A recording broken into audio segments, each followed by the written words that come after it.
Life-threatening conditions continue.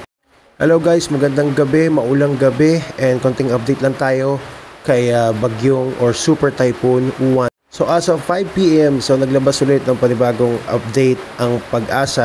Nagpapatuloy pa rin ang life-threatening ng mga taga Camarines Norte habang kumikilos pakanlurang Hilaga ang super typhoon Uwan.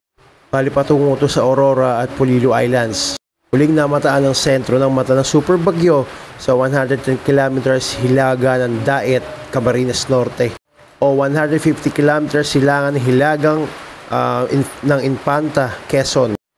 Meron itong taglay na lakas ng hangin na 185 kilometers per hour malapit sa sentro at pagbugsong hanggang 200 kilometers per hour. So nakataas pa rin ang tropical cyclone wind signal number 5 sa southern portion ng Quirino, southeastern portion ng Nueva Vizcaya, northern east portion ng Nueva Ecija, central portion ng Aurora, Polillo Island at northern portion ng Camarines Norte kasama ang Calaguas Island. So makikita nga natin sa latest track dito sa from signal number 1 to signal number 5. Iba yung pag-iingat guys.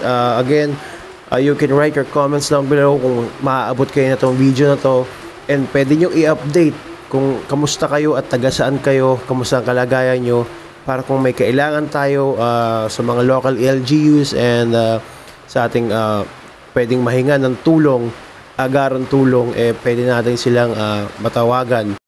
And again guys, mag-ingat ang lahat and be safe and laging presence of mind.